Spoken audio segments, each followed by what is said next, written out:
আসসালামু আলাইকুম। আজ আমাদের মাঝে অতিথি ওয়ালাইকুম হিসাবে আসসালাম। এসেছেন আনিসুল হক রাজীব। আপনি ফার্স্ট অল আপনার নিজের সম্বন্ধে কিছু বলুন। আমার নাম আনিসুল হক রাজীব, আপনি তো বললেনই। আমি আমিন বাজার হাজি বেকারির মালিক, আমিন বাজারের সন্তান, মিরপুর মফিদে আমের স্টুডেন্ট।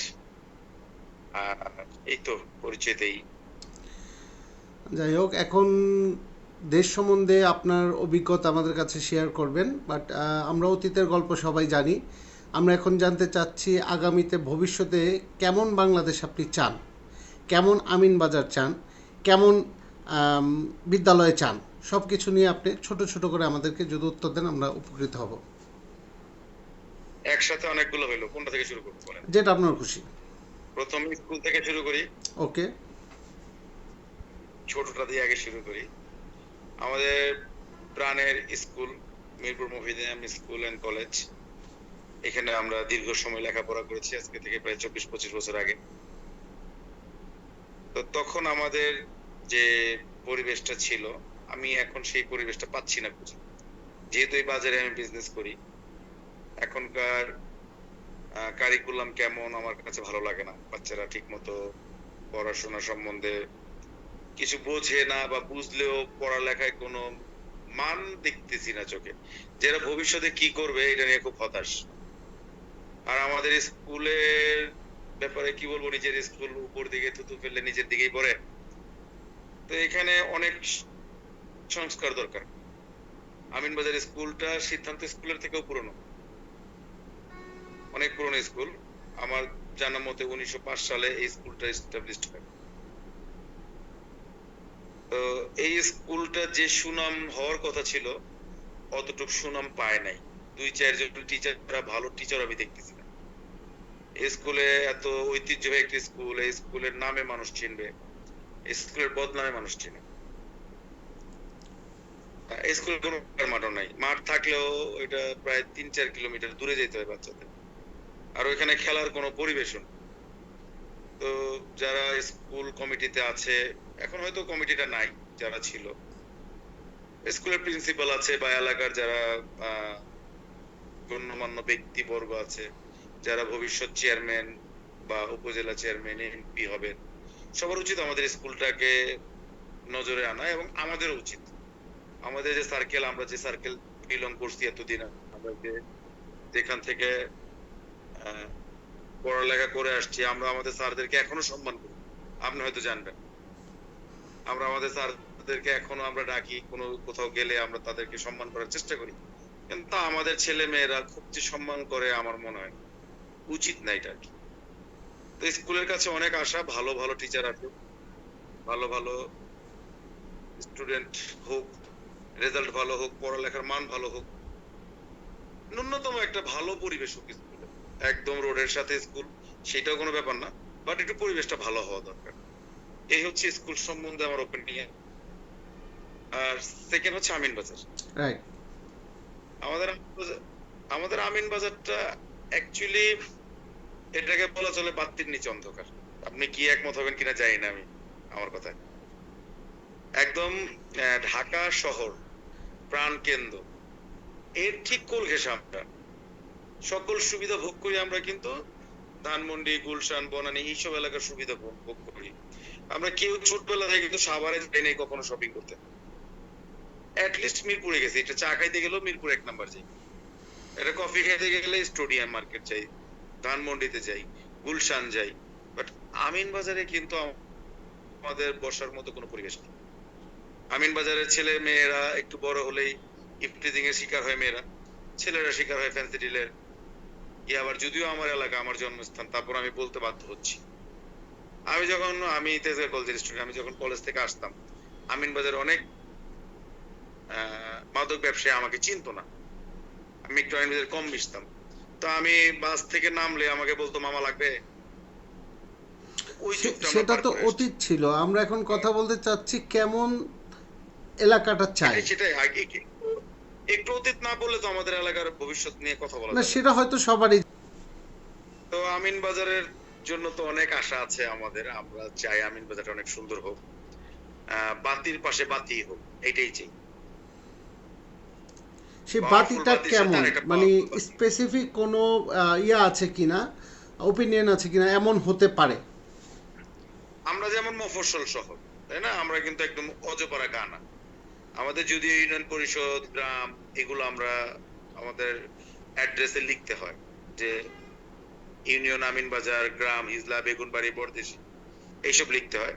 কিন্তু আমরা কিন্তু লাইফ লিড করি একদম সিটি কর্পোরেশনের সুবিধা ভোগ করি। আমরা টিএনটি ইউজ করি, তিতাস গ্যাস ইউজ করি। আমাদের এখানে ভালো উন্নত মানের রোড এখন হয়ে গেল, সুন্দর রোড ভাঙচুর করার পরে। তো আমাদের এখানে কিন্তু ইন্ডাস্ট্রি নাই। আমিনবাজারে খুব খুব নগণ্যতম ইন্ডাস্ট্রি, কোনো ইন্ডাস্ট্রির কাতারে পড়ে না। ছোটখাটো দুই একটা প্রতিষ্ঠান, দুই একটা ভাতের হোটেল, আমার যে বিজনেস বেকারি, আরো দুই একটা ওই যে ঔষধের দোকান, এই ছাড়া কিন্তু আমাদের আমিনবাজারে তেমন ভালো কিছু নেই। তো ব্যবসায়িক দিক থেকে আমার আশা যে আমিনবাজারে যারা অর্থশালী সম্পদশালী আছে তারা ইন্ডাস্ট্রির দিকে আগে আসবে। আমিনবাজারের পাশে বড়দেশিতে বড় বড় প্রতিষ্ঠান অনেক জায়গা আছে। এখানে চাইলে যদি আমিনবাজারের মানুষজন চায় অর্থনৈতিকটাকে চাঙ্গা করবে, অর্থনীতি চাঙ্গা না হলে ওই ওই এলাকা কখনো ভালো হবে না। আপনার জানা মতে আপনি দেখেন হেমায়েতপুরে 5-10 না 20 বছর আগে কি ছিল, এখন হেমায়েতপুরের মানুষ কি স্টাইলে কথা বলে, ওদের কি সুন্দর পরিবেশ হয়ে গেছে। প্রত্যেকটা প্রতিষ্ঠান বড় বড় প্রতিষ্ঠান হয়েছে, ভাড়া পাওয়া যায়, এবং মানুষের কিন্তু আজে বাজে কাজ করার সময় নাই, সবাই সবার কাজে ব্যস্ত। তো আমি যদি পড়ালেখার পাশাপাশি যদি অর্থনৈতিক দিক চাঙ্গা হয় তাহলে কিন্তু আমিনবাজার চাঙ্গা হবে। আমি যদি ভুল না বলি, এই এই সমস্ত এই আমিন বাজারটা যে পিছিয়ে আছে এটার জন্য তো আমাদের যারা পূর্বপুরুষ, বিশেষ করে যারা ব্যবসায়ী মহল এবং যারা বিত্তশালী তারা সম্পূর্ণ দায়ী। কারণ আমরা একটা সুন্দর নদী পেয়েছি, নদীর কিনারে আমাদের কোনো তেমন কিছু আমরা অবকাঠামো গড়ে তুলি নাই, তুলেছি কি আমরা পাথরের গদি, বালির গদি, কয়লার গদি, যেসব পরিবেশ শুধু দূষণ করে না, সেসব হচ্ছে মারাত্মক স্বাস্থ্য ঝুঁকিতে ফেলেও আমিনবাজারবাসীকে। এবং আমাদের একমাত্র আমি বড় বড় ধরনের বিজনেস হচ্ছে ইটের ভাটা। সেটা তো, হ্যাঁ, বাটা তো এই ব্যাপারে যদি কিছু বলতেন। আমিনবাজারে প্রায় যতগুলো মানুষ আর কি সচ্ছল, এর 98% মানুষ ইট ভাটার সাথে জড়িত, যাদেরকে সচ্ছল বলা চলে। একটা সময় ট্রাকের বিজনেসটা ছিল, এখন সেটাও নাই। এখন যার 2-3টা ট্রাক আছে তাকে দরিদ্রের ঘরে ধরা ধরা চলে। আমাদের অর্থনৈতিক অবস্থা খুব খারাপ, এটা আমরা বুঝতে পারি। আমরা যারা রিটেল শপে কাজ করি, আমরা মানুষের পকেটের অবস্থা বুঝতে পারি। এটা অনেকে হয়তো আমি বললে আমাকে অনেকে কটাক্ষ করতে পারে যে নিজের এলাকার সম্বন্ধে, কিন্তু বাস্তবতা কিন্তু সত্য। 2-4 জন যারা ওই যে যারা কিছু পয়সাওয়ালা মানুষ, যাদের 2-1টা ব্রিক ফিল আছে, এরা কিছু পয়সা কামায়। বাট আমি যতগুলো ব্রিক ফিল আছে, সবগুলো ব্রিক ফিলে যতজন লোক কাজ করে তারা কিন্তু আগামী কেউ রেভিনিউ আনে না। ওদের মিল, ওদের লেবার, ওদের ড্রাইভার সবাই রেভিনিউ নিয়ে যায় ঢাকার বাইরে, কেউ রংপুর, কেউ বরিশাল। আমিনবাজার রেভিনিউ আসতে হলে আমিনবাজার একটা ইন্ডাস্ট্রি দরকার, বড় ইন্ডাস্ট্রি, যেমন গার্মেন্টস ইন্ডাস্ট্রি, টেক্সটাইল মিল, বড় কোনো ফুড কোম্পানি। এইসব ইন্ডাস্ট্রি হলে আমিনবাজারের কিছু মানুষ কাজ করে খেতে পারে। যেমন আমাদের আমিনবাজার হানিফ পরিবহনের মালিক, ওনার অনেক বড় ইন্ডাস্ট্রি, উনি অনেক লোক আমিনবাজারের মানুষ ওনার এখানে কাজ করে খায়। উনার মতো উনি যদি আরো কিছু ইন্ডাস্ট্রি আমিনবাজারে করে, বা উনার মতো যারা ধনী লোক, তারা একটা সময় এই ব্রিক ফিল গুলা তো একটা সময় থাকবে না, টুমোরো 2 বছর 4 বছর 5 বছর বন্ধ হয়ে যাবে। তখন আমরা কি বিজনেস করব? তখন আমাদের অর্থনীতি আরো ক্লাবস করবে, মানুষের ক্রয় ক্ষমতার বাইরে চলে যাবে সবকিছু। আমিনবাজার চাল, মুড়ি, মাছ মাংস ছাড়া খুব যে বেশি কিছু বিক্রি হয় তা না। যাদের ঘরে পয়সা আছে তারা ধানমন্ডি, গুলশান, বনানী থেকে কিনে নিয়ে আসে। যাদের গাড়ি আছে তারা বাইরে খেতে যায়। আমিনবাজার একটা ভালো চাইনিজ রেস্টুরেন্ট নাই, চলে না। একটা ভালো ভাতের হোটেল যে চালায় তার অনেক কষ্ট, গ্যাস বিল দিতে পারে না, ভ্যাট দিতে পারে না। তো এইসব কিছু এখানে যদি অর্থনৈতিক ভাবে আমিনবাজারকে শক্ত না করা হয়, ইন্ডাস্ট্রি যদি বৃদ্ধি না হয় আমিনবাজারে মানুষ, চাকরিজীবীও খুব কম। হাতে গোনা 2-4 জন ডাক্তার আছে, কয়েকজন চাকরিজীবী আছে, কয়েকজন উকিল আছে, এই ছাড়া কিন্তু বাইরে মুভমেন্ট নাই। মুভমেন্টটা খুব জরুরি আমিনবাজারে। আধুনিক ছেলেপেলেরা আধুনিক হচ্ছে, পড়ালেখা করতেছে, ঢাকা ভার্সিটিতে পড়ে, নর্থ সাউথে পড়ে। আমিনবাজারে অনেক ছেলেপেলে এখন অনেক জায়গায় পড়ে, বিদেশে পড়ালেখা করে আসতেছে। কেউ কানাডা পড়তেছে, কেউ অস্ট্রেলিয়া পড়তেছে। তো এরা যদি আমিনবাজারের কোনো হাল না ধরে, একটা মেডিকেল নাই, একটা হসপিটাল নাই, চিন্তা করতে পারেন? একটা সরকারি হসপিটাল আছে 20 বেডের, আপনার বাসার আশেপাশেই হবে। রাইট। এইটা আজ পর্যন্ত কখনো আমি নিজে একটা ওষুধ কেনার জন্য যেতে পারিনি। ডক্টর নাই, ডাক্তারের কিচ্ছু নাই। এগুলো কিন্তু খুব মানে আমাদের এখন আমরা প্রায় 40 আপ হয়ে গেছি। যারা আমাদের পূর্বপুরুষরা ছিল তারা কখনো চিন্তাও করেনি, কিন্তু চিন্তা করার সময়। যে আমিনবাজারের চেয়ারম্যান হবে, যে মেম্বার হবে, সবাইকে কমিটমেন্ট করতে হবে আমিনবাজারের জন্য। আচ্ছা, যারা কমিটমেন্ট করবে না তাদেরকে আমরা চাই না। এই আধুনিক যুগে যখন সবকিছু আধুনিকতার ছোঁয়া পড়তেছে, এমতো অবস্থায় আমাদের আমিনবাজারে পর্যাপ্ত পরিমাণে রাস্তাঘাটে লাইট নেই, সিসি ক্যামেরা অনেক দূরে, পার্সোনাল কিছু থাকলেও প্রতিষ্ঠানগতভাবে বা ইউনিয়ন পরিষদ থেকে তেমন কোনো উদ্যোগ নেওয়া হয়নি এখন পর্যন্ত এই শহরটাকে বা ইউনিয়নটাকে একটা সিসি ক্যামেরা আওতায় আনার জন্য। এ ব্যাপারে কি আপনার কোনো মন্তব্য আছে কিনা? আমি কিছুদিন আগের কথা বলি, প্রায় মাস 6 আগের কথা। আমি ফরিদপুরে ঘুরতে গেছি। আমাকে এক এসআই ফোন করছে যে ভাই আপনি কোথায়, একটু আপনার অফিসে আসতে হবে, একটা গাড়ি চুরি হয়েছে, সিসিটিভি দেখতে হবে। এই হচ্ছে অবস্থা। পুলিশ জড়পন্ন হচ্ছে আমার ফ্যাক্টরি সিসিটিভি দেখার জন্য, কিন্তু আমরা যাব পুলিশের কাছে যে ভাই আমার গাড়ি চুরি হয়েছে, আপনার সিসিটিভি দেখান, বা আমরা ইউনিয়ন পরিষদে যাব। এইটা একদম আমার কাছে খুবই অড এবং অবাক লাগে। একটা ট্রেড লাইসেন্সের জন্য যে ট্যাক্স আমরা দিই, 1 বছরের ট্রেড লাইসেন্সের ট্যাক্সের টাকা খরচ করলে পুরো আমিনবাজার ইউনিয়ন আন্ডার কন্ট্রোল করা যায় সিসিটিভি, ফুল আমিনবাজার ইউনিয়ন। এটা করা যায়। আমিনবাজার খেলাধুলার পরিবেশ নাই।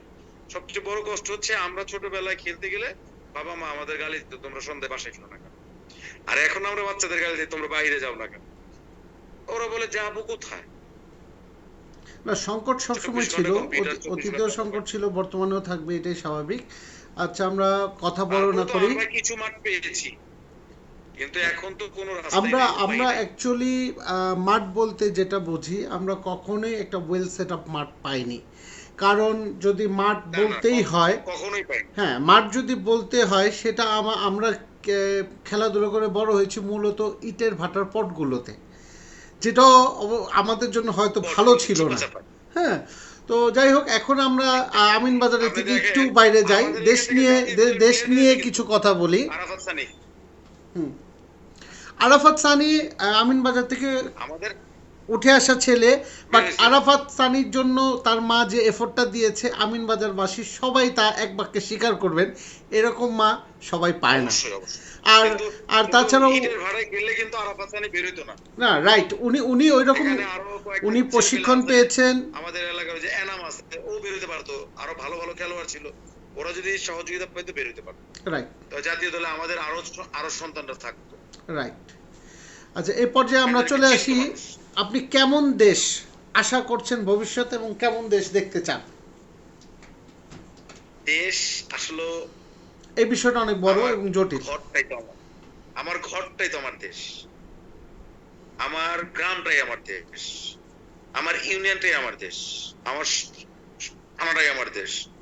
আমি এতটুকু যদি দেখি, এইটা যদি ভালো হয় আমার দেশ ভালো হবে। আমাদের দেশ আসলে আমি এখন কিভাবে বলবো, আমাদের দেশে যাই হচ্ছে, যেটাই হোক, যখন যেটা হচ্ছে, কোনোটা প্রপার হইতে হচ্ছে না, কোনোটাই না, কিছুই না। বিজনেসম্যানরা প্রপার হইতে বিজনেস করতে পারছে না, গভর্নমেন্টের লোকজন প্রপার হইতে, একদম আমি আমার ওপিনিয়ন বলি, বলি, আমরা সরকারি কর্মচারী কর্মকর্তা, যে বিষয়টা নিয়ে আমরা মাস দুয়েক আগে থেকে একটা বিশাল আন্দোলন হয়ে গেল, যে আন্দোলনের জন্য আমাদের দেশে একটা নতুন সম্ভাবনা জেগে উঠলো, নতুন একটা অন্তর্বর্তীকালীন সরকার আসলো, নতুন ভালো কিছু আসার জন্য। আগের গভর্নমেন্ট হয়তো ভালো ছিল না, খারাপ ছিল, যাই ছিল, সবকিছুর পর একটা নতুন গভর্নমেন্ট আসলো, কিন্তু আমাদের তো ওই লেজুর ভিত্তিক আগের ঘটনা চলতেছে। প্রত্যেকটা সরকারি অফিসে আগে ঘুষ চলতো 5,000 টাকা, এখন ওটা বলছে যে একটু সমস্যা আছে, 2,000 টাকা বাড়ায় দেন। হচ্ছে এটা, কেউ প্রকাশ করতে পারছে, কেউ পারছে না। না, পরিস্থিতি কিন্তু আমাদের উন্নত আমি হয়নি। আপনার কাছে জানতে চাচ্ছি এখন কি ঘটছে বা অতীতে কি ছিল সেটা আমাদের সবার জানা। আমি জানতে চাচ্ছি এটাই আমাদের আপনি এটা বন্ধ কেমন করার একটা বাংলাদেশ পাস। আশা করেন? যদি আমরা তো একটা মানে ওই একটা অবস্থানে দাঁড়াই কথা বলতে হবে, তাই না?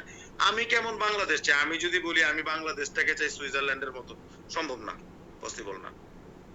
আমি মন্দের ভালোটা চাই বাংলাদেশটাকে। আমি বাংলাদেশকে 2024 সালে চাই না যে দেশের কোন পুলিশের হাতে বন্দুক থাকবে না, ছোট্ট একটা ব্যাট থাকবে, জেলখানার থাকবে আধুনিক। সেটা আমি বলি নাই। আমি চাচ্ছি মন্দের ভালো। আমাদের যে রিসোর্স আছে, আমাদের যে অবস্থান, আমাদের যে ভৌগোলিক অবস্থান, আমাদের যে এন্টারপ্রেনাররা আছে, এদেরকে ডেভেলপ করা উচিত বাংলাদেশ গভর্নমেন্টের। যে গভর্নমেন্ট আসুক, চুরি কম বেশি যেই করুক, কিন্তু বিজনেসম্যানদেরকে, এন্টারপ্রেনারদেরকে অবশ্যই রিফর্ম করা উচিত, তাদেরকে আচ্ছা, সহযোগিতা করা উচিত। অন্টারপ্রেনার যারা আপনি আছেন, দেখে থাকবেন, তারা তাদের ভোক্তা ওয়েতে অধিকার গ্রো নামে করবে। কিন্তু এখানে কথা হচ্ছে আমাদের টেকনোলজি নাই। আমাদের এই টেকনোলজি দেওয়ার দায়িত্ব কিন্তু গভর্নমেন্টের শুধু একা না। অনেক এন্টারপ্রেনার আছেন যারা বাইরে বিদেশে যে প্রযুক্তি ও হস্তান্তরের মাধ্যমে অনেক নতুন নতুন ইন্ডাস্ট্রি করতেছেন। আলটিমেটলি সেটা যখন প্রোডাকশনে আসে এবং ভালো কোনো পণ্য আসে, তারা দেশ বাদ দিয়ে বিদেশে এক্সপোর্ট করা শুরু করে। এবং ধরেন একটু আগে বলেছিলেন যে আমাদের দেশে একটা বৃহৎ খাত পোশাক শিল্প। হ্যাঁ, সেই খাতটা যদি আমি আমার দৃষ্টিকোণ থেকে বলি, আমরা হয়তো চিন্তা করি আমাদের দেশ একটা বিশাল অঙ্কের টাকা রেভিডেন্স আনে গার্মেন্টস সেক্টরে, পোশাক শিল্পে। কথাটা যতটুকু সত্য, কিন্তু এই কথার নিচেও ভাজে ভাজে অন্ধকার। কারণ কাঁচামাল আমরা ইম্পোর্ট করি চায়না থেকে, ইন্ডিয়া থেকে। আমরা একদম যদি প্রকাশ্যে বলি, জিপারটা পর্যন্ত আমাদের দেশে অনেকাংশেই ইম্পোর্ট হয়, আমরা নিজেরা প্রোডাকশন করতে পারি না। সো এই সকল ক্ষেত্রে দেখা যায় যদি আমি একটা $6 বা $5 একটা ডেনিমের প্যান্ট বা ওই ধরনের পোশাক সেল করে থাকি, সেখানে হয়তো আপনি অ্যাভারেজ ঘুরে ফিরে দেখবেন কাঁচা মাল বা অন্য অন্য খরচ বাবদ $4 আমাকে বিদেশে দিয়ে আসতে হচ্ছে প্রথমে। তাহলে এটা ব্যাক কেমন টু ব্যাক করে উন্নয়ন? দিতে হয়। সো না, এটা আপনার আমি তো সেটাই বলতে যাচ্ছিলাম। আমি সেটাই কিন্তু বলতে চাচ্ছিলাম। আপনি দেখেন আমাদের দেশে টয়োটা ব্র্যান্ডের গাড়ি চলে, মারুতি গাড়ি চলে, টাটা চলে। আমাদের বাংলাদেশি কোনো ব্র্যান্ডের গাড়ি বাংলাদেশে চলে না, ব্র্যান্ড নাই বাংলাদেশে। তো বাংলাদেশে যা আছে, ধরেন নেপালে অনেক কিছু নাই, ভুটানে অনেক কিছু নাই, মালদ্বীপে অনেক কিছু নাই, শ্রীলঙ্কাতে অনেক কিছু নাই, কিন্তু তারপরেও তারা কিন্তু আমাদের চেয়ে শান্তিতে ঘুমায় রাতে। আমাদের ওদের থেকে অনেক কিছু বেশি আছে। আমাদের বিশাল একটা সমুদ্র সীমা আছে, আমাদের জমি উর্বর, আমাদের পাট ছিল এক সময় সোনালী আঁশ, আমাদের মৎস্য বিভাগ আছে, একটা খুব ভালো মাছ আহরণ হয় আমাদের নদী, বিল, খাল, পুকুরে। এখন পাবদা মাছ 300 টাকা কেজি পাওয়া যায়। তো এই জিনিসগুলো আমাদের কিন্তু অনেক কিছু আছে, নাই বললে আমরা শুধু নাইটা দেখতেছি। অনেক কিছু আছে, আমাদের প্রসেসিং করার মতো অনেক কিছু আছে। আমরা পারি না আমাদের জন্য। আমাদের কি জন্য পারি না? আপনি একজন কাস্টম অফিসারের যদি 20,000 কোটি টাকার মালিক হয়, তাহলে কার টাকা নিচ্ছে? আমি যে এলসি করে আনতেছি, আমার কাছ থেকে তো ঘুষ নিচ্ছে, আমার কাছ থেকে তো চুরি করতেছে। পৃথিবীর খুব কম দেশে 15% ভ্যাট আছে। মালয়েশিয়াতে জিএসটি 6%, বাংলাদেশ 6% করে দেবে, বিজনেসম্যানরা 100% ভ্যাট দিবে। এখন যদি ধরেন আমি সাপোজ 100 টাকা উঠে, তখন 500 টাকা উঠবে। এই দেশের কোনো অভাব থাকবে না। তো আমাদের দেশে তো দরিদ্র যে খুব বেশি তা তো না। আমাদের ইউটিলাইজেশনটা ভালো না, গুড না। যে কামাচ্ছে কামাচ্ছে, ওকে সুবিধা দিচ্ছে দিচ্ছি। আমি ব্যাংকে লোন চাইতে গেলে আমাকে দেয় না, অথচ কেউ নাকি 2, 4, 10টা ব্যাংক নিয়ে চলে যাচ্ছে। এই জিনিসগুলো যতদিন সমন্বয় না করা হবে, এই যে সব জায়গায় বৈষম্য রয়ে গেছে, ব্যবসায় তো বৈষম্য আছে। আপনি দেখেন প্রাণ আর এফএল এর যেতগুলো কোম্পানি আছে, ওইখানে ভোক্তাধিকার যায় না, ঢুকে না ওদের এখানে, ছোট ছোট প্রতিষ্ঠানে ঢুকে। এটা কারণ হচ্ছে ওই বড় বড় কোম্পানির ছোট ছোট প্রতিষ্ঠানগুলোকে বন্ধ করে দিচ্ছে। তো দেশ কিভাবে উন্নত হবে? আমি 2008 সাল থেকে মালয়েশিয়াতে প্রোডাক্ট এক্সপোর্ট করি। আমি বাংলাদেশ গভর্নমেন্ট থেকে ন্যূনতম সুবিধা পাইনি, ন্যূনতম। আমার সাবসিডিটা তোলার জন্য আমার 20% সাবসিডি, অর্ধেক টাকা খরচ করতে হতো ঘুষ। তো এইগুলো যখন বন্ধ না হবে, তখন মানুষ চুরির চেষ্টা করবেই। আর চুরি বন্ধ না করলে তো কোনো কিছুই সম্ভব না। এখন চোর আমরা সবাই, আমরা চেষ্টা করি কেউ বিদ্যুৎ চুরি করতে, কেউ গ্যাস চুরি করতে, কেউ ফ্যাট চুরি করতে, তো কেউ ক্লায়েন্টকে ঠকাইতে চেষ্টা করি। আমরা ভালো তো নিজেরা কেউ থাকতে পারি না, কারণ আমি ভালো 10 জন খারাপ। দেখেন, সরকারি কর্মচারী কর্মকর্তাদের প্রতি আমার কোনো বিরূপ প্রতিক্রিয়া নাই, কিন্তু মানে একদম ইউনিভার্সাল ট্রুথ, বাংলাদেশের 95% আমি বললাম যে সরকারি কর্মচারী কর্মকর্তা বুকে হাত দিয়ে বলতে পারবে না সে সৎলোক, চাইলেও পারবে না। আর যে 5% আছে তারা পাগল, তারা বড় বড় পদ, বড় বড় সচিব হয়েও বাচ্চাদেরকে ঠিক মতো ইলিশ মাছ খাওয়াইতে পারে না। তার বাচ্চারা বলে তুমি কেন। তাহলে তারা পাগল হবে কেন? তারাই তো প্রকৃত মানুষ। ওই 95% লোকের কাছে পাগল। ও আচ্ছা। সব লোক ছিঁড়া জামা পরে, কারণ যে 80,000 টাকা স্যালারি পায়, তার 3-4টা ছেলে মেয়ে যদি ভার্সিটিতে পড়ালেখা করে, 20-22,000 টাকা বাসা ভাড়া দিতে হয়, আর সে যদি ঘুষ না খায় তার মাস সংসার চলবে না। আবার যে 20,000 টাকা স্যালারি পায়, সেও যদি ঘুষ না খায়, 20,000 টাকা তার বাসা ভাড়া 10,000 টাকা দিতে গেল, তার সংসারও চলবে না। তো যারা ঘুষ খায় তারা 20,000 টাকার চাকরি, বাচ্চাকে ইংলিশ মিডিয়াম স্কুলে পড়ায়, এটা একদম ন্যাচারাল, সবাই জানে, ওপেন সিক্রেট। তো এই জিনিসগুলো জবাব দিতে আসতে হবে। এই জিনিসগুলো জবাব দিতে না আসলে এই দেশে যদি কি বলে কোহিনূর হীরার খনি বসায় দেওয়া হয়, তাও কিছু থাকবে না। আপনাকে একটু একটা ইনফরমেশন দিয়ে হেল্প করতে চাই, সেটা হচ্ছে আপনি 2008 সাল থেকে এক্সপোর্টের সাথে জড়িত। আপনি একটা জিনিস লক্ষ্য করেছেন কিনা, ইম্পোর্টের ক্ষেত্রে যখন কোনো প্রোডাকশন হোম বা গ্রুপ কোনো কিছু ইম্পোর্ট করতেছে, ওদের বন্ড লাইসেন্সের উপরে এক ধরনের ট্যাক্স, বিকজ র মেটেরিয়ালস হিসাবে আসতেছে। আর যারা নর্মাল ইম্পোর্টার আছে ওদের জন্য আরেক ধরনের ট্যাক্স। একই যন্ত্রাংশ যখন আপনি কোনো মেশিনারিজ আনতেছেন সেখানে ট্যাক্স একরকম, যখন ওইটার স্পেয়ার পার্টস হিসাবে আনতেছেন সেখানে ট্যাক্স আরেক রকম। ইভেন এই লাস্ট কাপল অফ ইয়ার্সে যেটা দেখা যাচ্ছে, কোনো প্রকার ট্যাক্স বৃদ্ধি হয় নাই, কিন্তু ভ্যালুয়েশন শিটে ভ্যালুটা বেড়ে গেছে। একে তো ডলারের দাম হাই, সেকেন্ডলি ইম্পোর্ট হচ্ছে সেই জিনিসগুলো হচ্ছে যেটা আগে ছিল $1.5, এখন ভ্যালুয়েশন শিটে ওই জিনিসটাই হচ্ছে $2.5 থেকে $3। দ্যাট মিনস ট্যাক্স কিন্তু আলটিমেটলি 3 থেকে 4 গুণ বেড়ে গেছে। আমরা কিন্তু কেউ নোটিশ করতে পারতেছি না, কারণ আমরা দেখি গ্যাজেট বুক, সেই বুক অনুপাতে আমরা দেখি ওই ডলার এই ট্যাক্স রেটটা সেমই আছে। কিন্তু ভ্যালুয়েশনের মাধ্যমে এই যে একটা পুকুর চুরি, এইটা কাদের স্বার্থে? এটা এটা হচ্ছে শুভঙ্করের ফাঁকি। এটা কাদের স্বার্থে? এই ফাঁকি, এটা ওই যে বললাম যে আমাদের মেধাবীর অভাব নাই, কিন্তু মেধা খাটাচ্ছে হলো চুরি করার ক্ষেত্রে। মেধা খাটাচ্ছে কিভাবে, মানে যদি 10 টাকাটা 20 টাকা আনা যায়, এবং ও যদি 10 টাকা করে দিতে পারে, ও যদি 5 টাকা পায়, ওই রাজার গল্পের মতো হয়ে যাচ্ছে সবকিছু। এই যে বন্ডেড যে ফ্যাক্টরি গুলা, ওরা প্লাস্টিকের দানা আমাদের প্রচুর লাগে, আমি বোতল বানাই। আমি নর্মাল জায়গা থেকে কিনলে প্লাস্টিকের দানা যদি 4,000 টাকা পড়ে, বন্ডেড ফ্যাক্টরি প্লাস্টিকের দানা পড়ে 3,000 টাকা। তো এখন বড় বড় যারা কোম্পানি আছে ওরা মাল কম দামে বিক্রি করতে পারে। তাহলে আমরা যারা ছোট প্রতিষ্ঠান, যারা বাংলাদেশে এন্টারপ্রেনার, ছোট ছোট প্রতিষ্ঠান, তারা ক্রয় ক্রয়ের ক্ষেত্রে প্রায় 25% টাকা বেশি লাগতেছে। বিক্রি করে প্রফিট করবে কোত্থেকে? কিভাবে স্টাফদের স্যালারি দিবে, কিভাবে গভর্নমেন্টের ট্যাক্স দিবে, কিভাবে ব্যাট দিবে?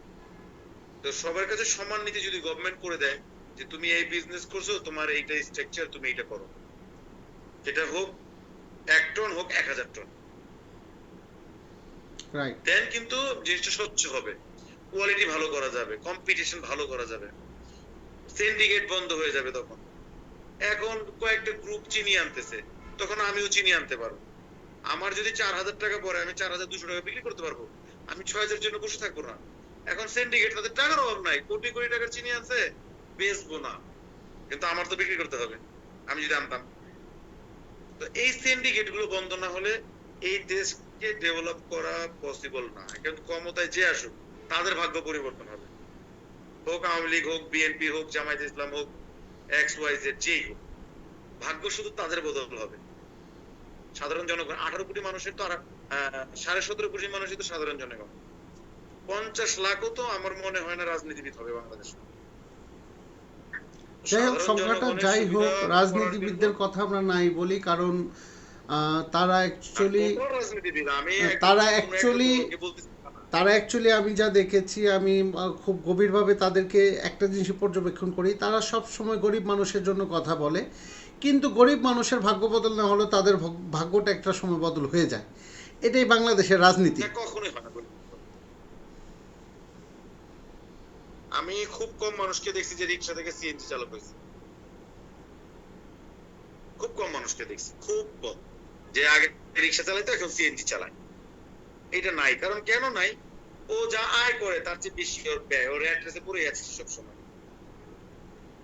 দু একটা প্রতিষ্ঠান ছাড়া যে খুব বেশি ভালো করে ফেলতে পারতে তাও কিন্তু দেশে না। এখন যাদের মাল্টি মিলিয়ন ডলার হয়ে গেছে তাদের তো কোনো সমস্যা নেই, তাদের বাচ্চারা বাংলাদেশে পড়ে না, বাংলাদেশে চিকিৎসা করে না, তারা বাংলাদেশ থেকে ইনকাম করে খরচ করে বিদেশে। আর যারা অলমোস্ট 5 কোটি মানুষ, প্রায় 2 কোটি মানুষ প্রবাসী, তাদের যদি 4 জন করে ফ্যামিলি মেম্বার হয়, তাহলে 2 এর 4 8 কোটি মানুষ বিদেশে ইনকাম করে বাংলাদেশে খরচ করে। তো এই প্রবাসীদের জন্য তো আমরা কিছু করতে পারিনি। একজন প্রবাসী ভাই বিদেশের মাটিতে মারা গেলে দেখা যায় বিমান বাংলাদেশের মতো এয়ারলাইন্স তার লাশ বহন করতে চায় না। কেন এই ধরনের বৈষম্য? প্রবাসীরা বঞ্চিত।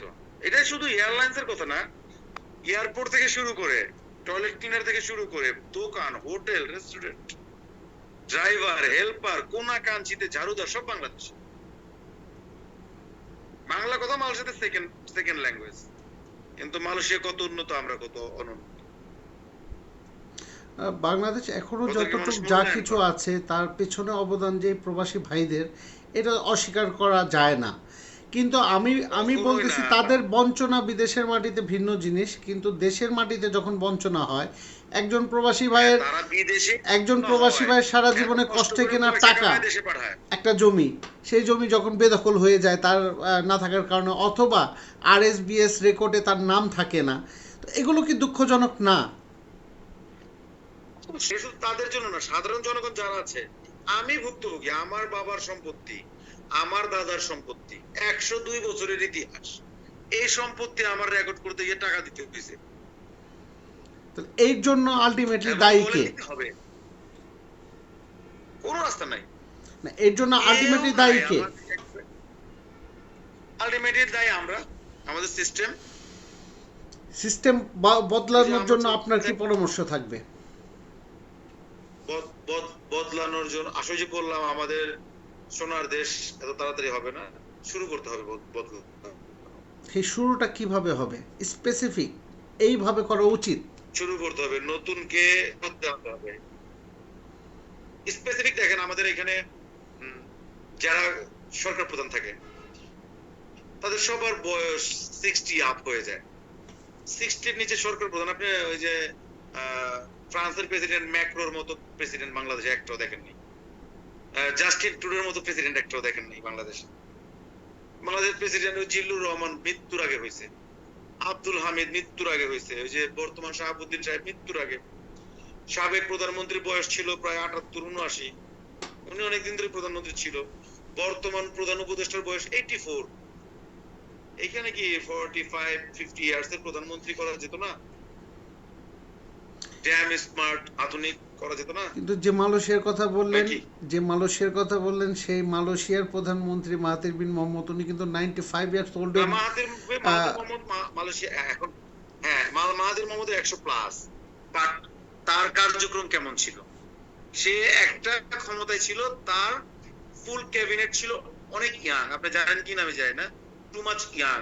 28 থেকে 42-র ভিতরে ক্যাবিনেটের বেশিরভাগ মেম্বার ছিল। আর আমাদের বেশিরভাগ মেম্বার মন্ত্রী হয় শেষ বয়সে, যে যখন তার মন্ত্রিত্বের কোনো মজা লাগে না। আধুনিক এই যে আপনার ইয়াং যে ছেলে পেলেরা আছে, এই যে 2 জন উপদেষ্টা হয়েছে একদম, আবার টু মাচ ইয়াং, 25-26 বছর। এরা যদি আরেকটু পরিপক্ক হইতো, 30-35 বছর হইতো, কারণ এদের তো একটু অভিজ্ঞতার ব্যাপার আছে। আমি চাচ্ছি ইয়াং বলতে যে আপনার একদম 80 বছর দরকার সেটা না, আপনি 40 থেকে 50 ইয়ার্স এর ভিতরে, বা 35 থেকে 55 ইয়ার্স এর ভিতরে যারা আসছে, যে বয়সের এনার্জেটিক পার্সনরা আছে, আধুনিক লোক আছে। এই যে আপনি দেখেন আন্দালিব রহমান পার্থ সাহেব, স্মার্ট লোক। আমি যে সে কোন দল করেন জানেন, টু মাচ ইয়াং, 25 থেকে 30 ইয়ার্স এর ভিতরে যারা আসছে, যে বয়সের এনার্জেটিক পার্সনরা আছে, আধুনিক লোক আছে। এই যে আপনি দেখেন আন্দালিব রহমান পার্থ সাহেব, স্মার্ট লোক। আমি যে সে কোন দল করেন জানেন, আমি এরকম স্মার্ট লোক সাহেব, তারেক রহমান, সজীব ওয়াজেদ জয়, এদের মতো লোকরা যদি নেতৃত্বে না আসে, হ্যাঁ, আমরা দেশ কিন্তু উন্নত করতে পারবেন না। যে আপনি দেখেন আগের যারা শিক্ষিত ছিল তাদের সাথে বর্তমান শিক্ষিতের সাথে মিলবে না। আধুনিক এখন স্যাটেলাইটের যুগ, টেসলার যুগ, এখন মানে এখন তো আর আগের মতো চলবে না। আগে শুধু টেলিগ্রাম ছিল বা ফোন ছিল, চিঠি ছিল। এখন চিঠি লেখেন না কত বছর, প্রেমপত্র লেখা ভুলে গেছে, শর্ট মেসেজ, চ্যাটিং। এই যে আমরা আধুনিক জুমে কথা বলতেছি, কে কোথায় আছি, মিটিং চলতেছে। এই আধুনিক হতে হবে, কিন্তু দেশকে যদি আধুনিক করতে হবে। আধুনিক শিক্ষায় ধরি, তো শিক্ষার মাঝে আসলে পার্থক্য থাকে। একটা হচ্ছে স্বশিক্ষা, একটা সুশিক্ষা, আর একটা শিক্ষা।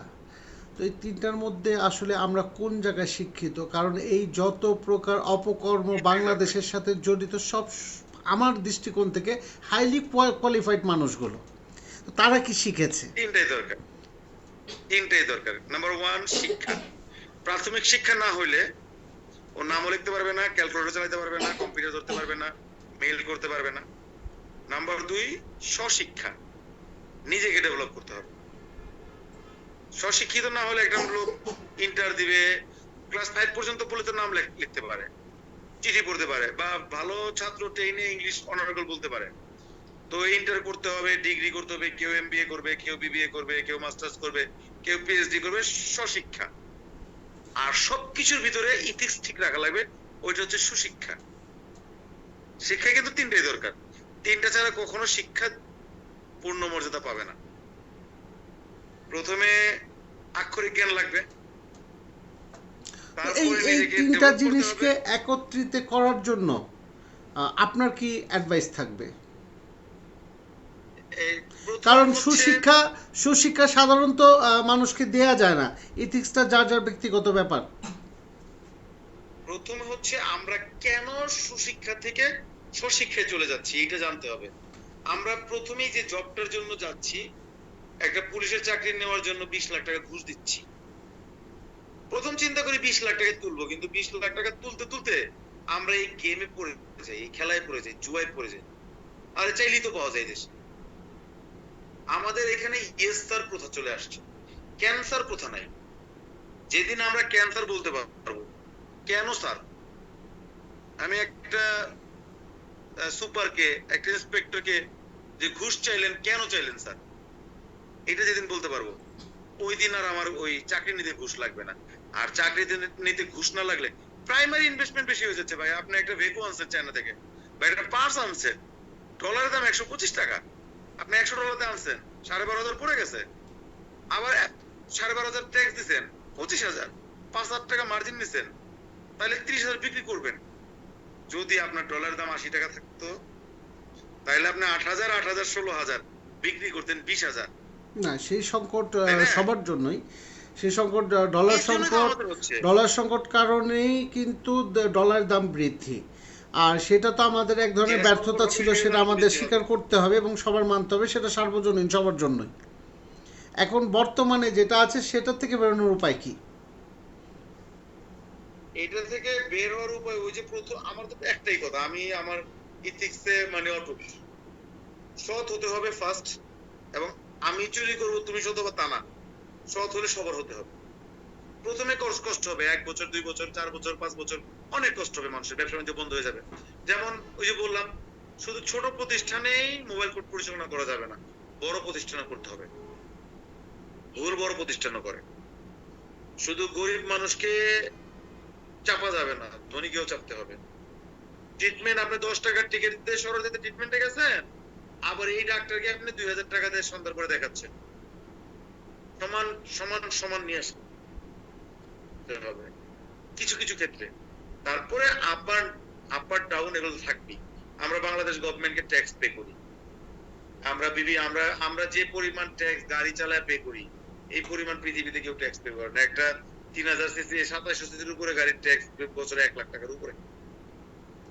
তো আমরা যেহেতু ট্যাক্স পে করি, সবকিছু সুন্দরভাবে চললে যার তো যাক, আমরা প্রচারটা কাজ আজকের করতে মতো করতে হবে। আলোচনার একদম শেষ দিকে চলে এসেছি। এই মতো অবস্থায় ছোট্ট করে আপনি 1 মিনিট সময় কিছু বলেন। ওভারঅল কি বিষয়ে? ওভারঅল ওভারঅল ওভারঅল আমরা এই যে আজকে যে প্রোগ্রাম করলাম, এই এরকম প্রোগ্রাম সব ঘরে ঘরে করতে হবে। সচেতন হইতে হবে, মানুষের জানতে হবে আমার কোনটা খারাপ কোনটা ভালো, আমি কি করলে কি হচ্ছে। একজন আরেকজনকে ডাবায় ওঠা যাবে না, সবাই মিলে উঠতে পারলে মনে হয় দেশটা উঠতে যাবে। এখন একটা পক্ষ ভালো আছে আর একটা পক্ষ খারাপ, এই চিন্তা করা যাবে না, স্বৈরাচারী মনোভাব রাখা যাবে না কারোই না। সবার জন্য সবার সমান হতে হবে, সহনশীল হতে হবে। সহনশীল বাংলাদেশ যেদিন হবে সেদিন সোনার বাংলাদেশ হবে। যেদিন সহনশীল হবে না ততদিন আর সোনার বাংলাদেশ হবে না। কনফার্ম রাখেন, লিখিয়ে রাখেন। যতদিন সহনশীল হবেন এই ট্রেডিশন বাদ দিতে হবে, ধন্যবাদ আপনাকে। ধর্মার কাঠ এটা বাদ দিতে হবে। ধন্যবাদ আপনাকে। ওকে, আমরা মনে হয় বিষয়টা ক্লিয়ার আপনাকে আপনার অসংখ্য তরফ ধন্যবাদ। থেকে। তবে আমি দেশ সম্বন্ধে আমি কিছু চাই, নতুন কিছু বা পুরনো কিছু তা না। অ্যাকচুয়ালি ভালো মানুষ বললেই ভালো হওয়া যায় না, ভালো হওয়াটা ব্যক্তিগত বিষয়ও না। আধুনিক বিশ্বে অনেক কিছুই আছে যে খারাপ মানুষকে ভালো করতে পারে, সেটা হচ্ছে আইনের প্রয়োগ। সো প্রপারলি আইনের প্রয়োগটা আমি দেশে চাই। পাশাপাশি অবশ্যই আপনি আইনের প্রয়োগটা করাবেন কাকে দিয়ে? ও যদি ভালো লোক না হয়। পাশাপাশি সর্বক্ষেত্রে সর্বক্ষেত্রে সবচাইতে আগে সুশিক্ষা বা দুঃশিক্ষা যাই হোক না কেন, মানুষকে শিক্ষিত হতে হবে। সেকেন্ড জিনিস, শিক্ষার সাথে কর্মমুখী শিক্ষাটা অ্যাড করা খুব জরুরি। কারণ আমাদের দেশের অনেক ছাত্রই আছেন যারা হয়তো এসএসসি পরীক্ষার পরে ছিটকে পড়েন শিক্ষা জীবন থেকে, তার তখন থেকে কর্মজীবন শিখতে হয়। সো এটা যদি আমরা প্রাইমারি লেভেলে ঢুকাতে পারি, উন্নত বিশ্বের মতো হয়তো আমরাও কর্মমুখী শিক্ষা দ্বারা অনেক কিছু করতে সক্ষম। 30 সেকেন্ডের একটা ঘটনা বলি। 30 সেকেন্ড, নর্থ সাউথ থেকে এমবিএ করে আসছে আমার ইন্টারভিউ দেওয়ার জন্য। তো ওকে আমি জিজ্ঞেস করছি 1 গজ সমান কত ইঞ্চি, সে বলতে পারে নাই। একদম কমন প্রশ্ন। এই হচ্ছে আমাদের শিক্ষার মান। আমি নর্থ সাউথকে ছোট করতেছি না, এখানে অনেক বেটার বেটার স্টুডেন্টরা পড়ালেখা করে, বা ঢাকা ভার্সিটিকে আমি ছোট করতেছি না, সবাই ভালো, কিন্তু আমাদের কমন জিনিসগুলো খুব কমে গেছে। এইটা লাগবে। আমরা যদি একদম সাধারণ জিনিস থাকি, কমন থেকে শুরু করি, একদম আদর্শ লিপির থেকে শুরু করি, তাইলে সব ঠিক হয়ে যাবে আশা করি। খুব যে বেশি ওই যে আপনি বললেন হায়ার এডুকেটেড লোক নাই, আরে ভাই নাই, আমি হায়ার এডুকেটেড ভাড়াই আনলাম, সমস্যা নাই। কিন্তু আমরা যারা আছি তারা তো একটু সচেতন হই, আর কিছু দরকার নেই। হায়ার এডুকেটেড আজকে লোক হায়ার এডুকেট আছে, বাড়াবো, হায়ার পরবর্তী আমি হায়ার এডুকেটেড এডুকেট লোক হবো। আছে, বাট হায়ার এডুকেটেড সৎ লোক নাই। যতগুলো করাপশন সব প্রত্যেকটার মূলে সেই হায়ার এডুকেটেড লোকগুলো। আমরা যত মানুষ কলমে এই গায়ে খেটে যত দুর্নীতি করে, তার থেকে বেশি দুর্নীতি তার কলমের খোঁচায় করে। সরি টু সে, এটি সত্য। গায়ে কেটে দুর্নীতি করা যায় না। রাইট। দুর্নীতি কিন্তু গায়ে কেটে করা যায় না, না। যাচ্ছে যেমন রোডে ঘাটে চাঁদাবাজি যে করছেন, রোডে ঘাটে চাঁদা যে তুলছেন, সে গায়ে খেটে তুলছেন। চাঁদাবাজি তো দুর্নীতি না, চাঁদাবাজি তো ডাইরেক্ট একটা অপরাধ। না, চাঁদাবাজি অপরাধ হলো সেটা তো দুর্নীতি, নীতি কেউ না না, কেউ তো তাকে সেল্টার দিচ্ছেন। চাঁদাবাজি তো কোনো নীতিহীন হলো না। নীতির জায়গায় আমরা দুর্নীতি করি। নীতি ঠিক থাকবে, আমরা আইনের মতো লিখবো, জজের মতো কাজ করব, ইঞ্জিনিয়ারের মতো কাজ করব। আমাদের নীতির জায়গায় আমরা দুর্নীতি করি। দুর্নীতি যেখানে আপনি আনবেন ওইখানে অশিক্ষিত লোকের কোনো সুযোগ নাই। ও দুর্নীতি করে নিজের সাথে করবে, নিজে না খায় বাচ্চার বলে আমি খাইছি বাবা তুই খা।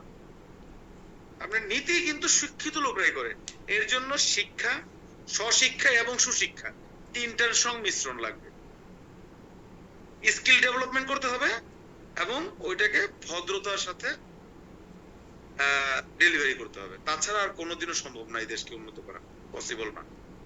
ধন্যবাদ নেভার আপনাকে। এভার। বেঁচে থাকুক বাংলাদেশ, বেঁচে থাকুক সবার মধ্যে ভ্রাতৃত্বের সম্পর্ক, এবং চিরজীবী হোক বাংলাদেশের সাথে বহির্বিশ্বের সম্পর্ক এবং বন্ধুত্ব। আরও দৃঢ় হোক বাংলাদেশ, ভালো থাকুক। ধন্যবাদ আপনাকে।